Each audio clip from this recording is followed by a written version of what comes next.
Welcome back to monk and परमाणु।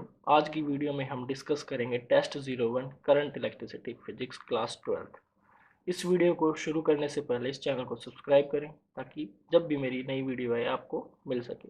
और इन सभी टेस्ट के अगर आपको पीडीएफ फॉर्म्स डाउनलोड करने हैं तो आप मेरी वेबसाइट से डाउनलोड कर सकते हैं, लिंक डिस्क्रिप्शन में आपको मिल जाएगा। तो चलिए शुरू करते हैं इस वीडियो को।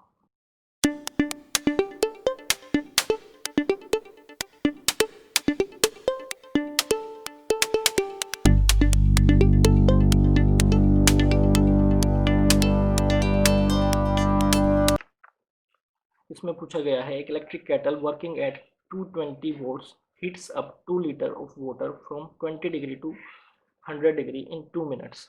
2 मिनट के अंदर उसका टेम्परेचर राइज ऐसे होता है। फाइंड द करंट ड्रॉइंग, जितना करंट वहाँ से ड्रॉ हुआ है वो, और कॉस्ट ऑफ हीटिंग। अगर एक यूनिट की जो वैल्यू है वो 250 रुपीज़ है, 250 पैसे है, तो कितनी कॉस्ट होगी उस वाटर को हीट करने के लिए।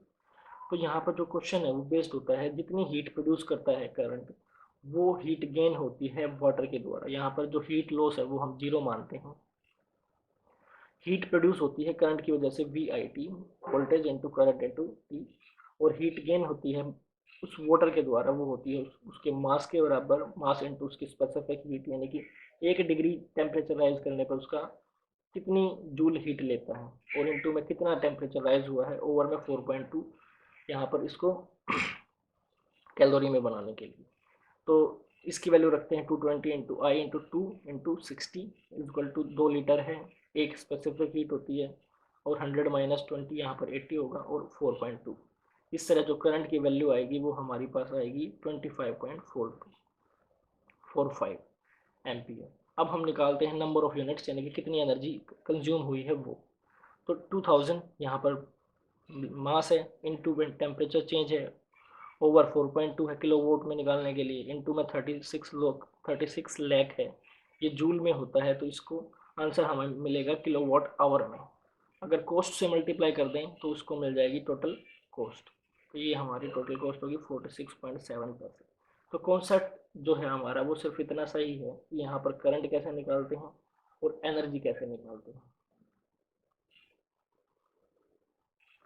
और नेक्स्ट जो हमारा क्वेश्चन है वो कुछ इस तरह है। हमारे पास two electric lamps are rated 220 volt, 40 watt, 220 volt, 60 watt. Find the heat generated in each lamp in per second when they are connected in series across 220 volt. 1 calorie is equal to 4.2 joule. तो इस तरह दो resistances लगा रखे हैं, एक का 40 vote है, एक का 60 वोट है। इन दोनों की जो रेटिंग है वो 220 है। रेटिंग टी 220 है, तो यहाँ से हम क्या पावर का फॉर्मूला यूज़ करके V square over R, power का formula V square over R, इस तरह से हम यहाँ पर रेजिस्टेंस निकाल लेते हैं वी स्क्वायर ओवर पी करके। तो ये 220 स्क्वायर ओवर 40 पी, इस तरह हमें R1 मिलेगा। R2 की वैल्यू होगी 220 स्क्वायर ओवर 60। अब सीरीज कम्बिनेशन है तो टोटल रेजिस्टेंस होगा इन दोनों का सम, इसको ऐड करेंगे 220 square common 1 over 60 plus 1 over 40, यहाँ पर टोटल आंसर होगा। इसको सोल्व करेंगे तो मिलेगा 220 स्क्वायर इंटू 5/120 ओम। अब टोटल रेजिस्टेंस मिल गया सर्किट का इन दोनों को सोल्व करने के बाद। अब टोटल करंट निकालते हैं 220 वोल्ट के आगे।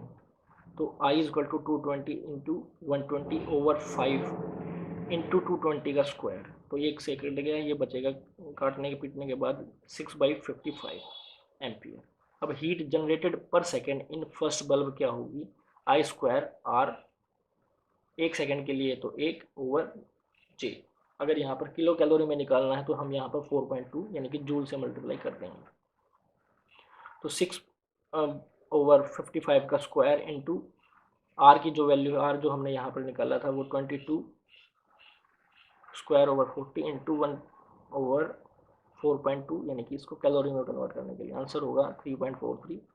और सिमिलरली यहाँ पर 6 ओवर 55 स्क्वायर इंटू 22 का स्क्वायर ओवर 60 इंटू 1.4। इस तरह हम दोनों ही रेजिस्टेंसेस के अक्रॉस हीट निकाल सकते हैं।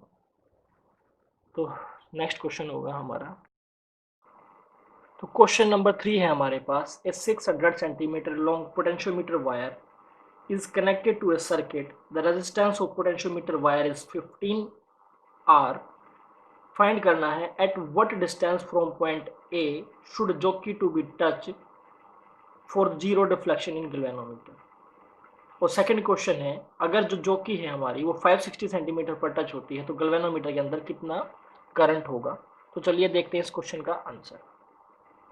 तो हमारे पास ये एक पोटेंशियोमीटर सर्किट है, यहाँ पर ई प्राइमरी बैटरी है, ये आर रेजिस्टेंस है, इसका रेजिस्टेंस 15 आर है, यहाँ पर एक सेकेंडरी सेल है E2 एक्सपेरिमेंटल बैटरी बोलते हैं जिसको, ये आर है। तो सबसे पहला जो हमारा स्टेप है जो कि हम हमेशा करते आए हैं, अगर आपको पोटेंशियोमीटर के बेसिक्स के बारे में पढ़ना है तो मेरी वीडियो है पोटेंशियोमीटर्स के न्यूमेरिकल कैसे सोल्व करें, आप जाकर देख सकते हैं।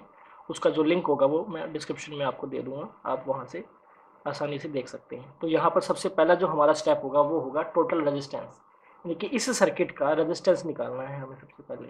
तो यहाँ पर आर और 15 आर जो हैं ये हमेशा रेजिस्टेंस सीरीज में होंगे, तो इक्विवेलेंट रेजिस्टेंस होगा आर प्लस 15 आर। तो टोटल जो रेजिस्टेंस होगा वो होगा 16 आर। टोटल करंट क्या होगा, जितना पोटेंशियल यहाँ से रिलीज हुआ है वो बैटरी ओवर इस सर्किट के अंदर इतना इक्विवेलेंट रेजिस्टेंस है वो, कि E over R plus 15 R, यानी कि ई ओवर 16 आर। अब सेकंड स्टेप में हमें क्या करना है, सेकंड स्टेप में हमें निकालना है पोटेंशियल ड्रॉप, इस वायर के अक्रॉस कितना पोटेंशियल है।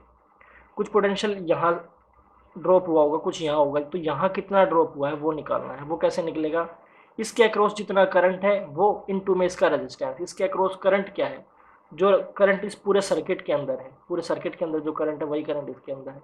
तो सर्किट के अंदर करंट है ई ओवर 16 आर, मल्टीप्लाई करोगे इसको रेजिस्टेंस 15 आर से, तो इसके अक्रॉस हमें पोटेंशियल मिल जाएगा पूरे वायर के अक्रॉस। तो ए बी के अक्रॉस जो पोटेंशियल होगा वो होगा E over 16 R into 15 R, यानी कि 15/16 ई। अब थर्ड जो स्टेप होता है वो होता है पोटेंशियल ग्रेडियंट यानी के निकालने का, यानी कि जो वी ए बी है इसके अक्रॉस जितना पोटेंशियल है डिवाइडेड बाई इस वायर की लेंथ। तो लेंथ है 600 सेंटीमीटर, तो 15/16 इंटू 1/60 पोटेंशियल पर सेंटीमीटर, ये हमारे पास आ गया पोटेंशियल ग्रेडियंट। अब हमें पता है कि नो डिफ्लेक्शन कब होगा, जब भी नो डिफ्लेक्शन होगा इस बैटरी का जो पोटेंशियल है वो इक्वल होगा जहाँ पे जो की टच करती है इस वायर के पोटेंशियल के बराबर। और इस वायर पर जो पोटेंशियल है वो होता है के इंटू इसकी लेंथ, और के हमने निकाल लिया है, इसकी लेंथ है हमारे पास एल। तो E/2 इक्वल टू होगा के इंटू लेंथ। यहाँ से हम आसानी से के की वैल्यू पुट करके ई की वैल्यू पुट करके यहाँ पर एल की वैल्यू निकाल सकते हैं। तो E/2 इक्वल टू के 15E/16 इंटू 1/600, और यहाँ से ई से ई कैंसिल आउट, 2 4 8 ये कैंसिल आउट, और 8 into 600 over 15 L is equal to 320 centimetre. तो इस तरह हमें एल मिल सकता है 320 सेंटीमीटर। अब उसने बोला है अगर जो की टच हो रही है 560 सेंटीमीटर पर, तो गैल्वेनोमीटर के अंदर करंट क्या होगा, क्योंकि 320 पर बैलेंस पॉइंट है, 3.20 के ऊपर अगर टच करते हैं तो कोई करंट फ्लो नहीं होगा गैल्वेनोमीटर पे, अदरवाइज तो होगा। तो इसलिए करंट देखते हैं क्या होगा। अगर एल 560 है तो इस वायर के अक्रॉस जो पोटेंशियल होगा वो होगा 560 इंटू के। अब इस वायर के अक्रॉस जो पोटेंशियल मिल गया वो मिल गया 560 के। अब ये पूरा एक सर्किट हो गया, सर्किट के अंदर अगर हम किरचॉफ लूप रूल लगाएं तो हमारे पास वैल्यू क्या होगी, हमारे पास वैल्यू होगी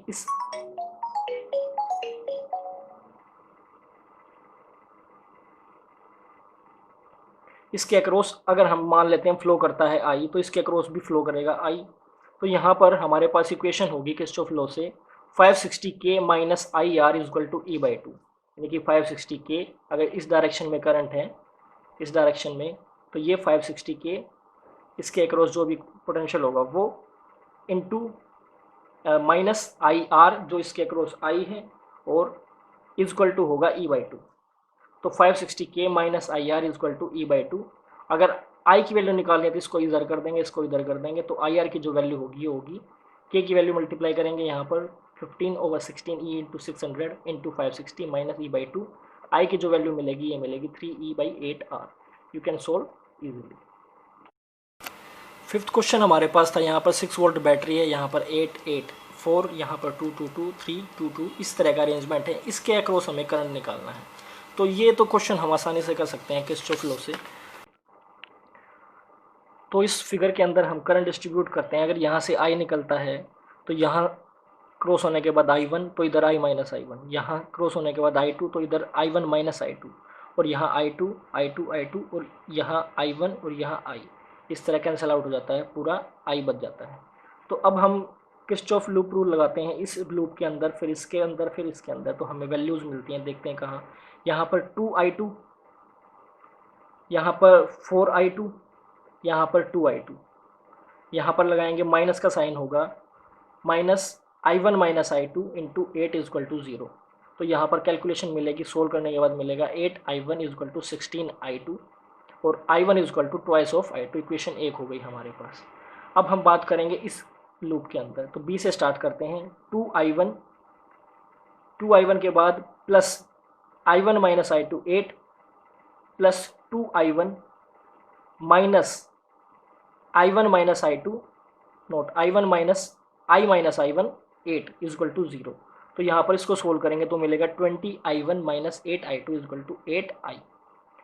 40i2 minus 8i2 equal to 8i, ये मिलेगा हमें जब हम ये वैल्यू पुट कर देंगे i इजक्वल टू 2i2।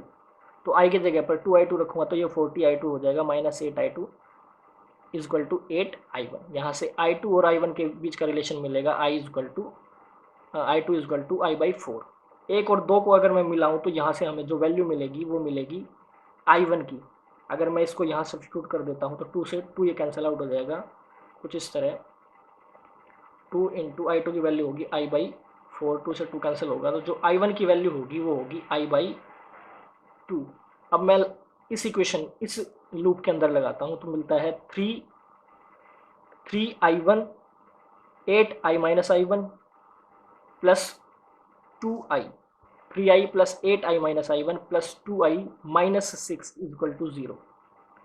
अब यहाँ पर क्या करते हैं, हम इनकी वैल्यू सब्स्टिट्यूट करते हैं तो ये होता है मल्टीप्लाई करने के बाद 13i minus 8i1 equal to 6, ये इसमें जुड़ गया इसके साथ। तो ये हो गया 13i, i1 की जगह पर रख देता हूँ मैं i बाई 2 जो यहाँ से निकाला था equal to 6, 9i equal to 6, i equal to 2 by 3a। i2 की जो वैल्यू होगी वो होगी 2 बाई 3 ओवर 4, यानी कि i1 बाई 4 था उधर ऊपर, तो 1 बाई 6 आ गया, ये हमारा आंसर है। तो यहाँ पर जो मिलेगा वो मिलेगा आंसर कुछ इस तरह।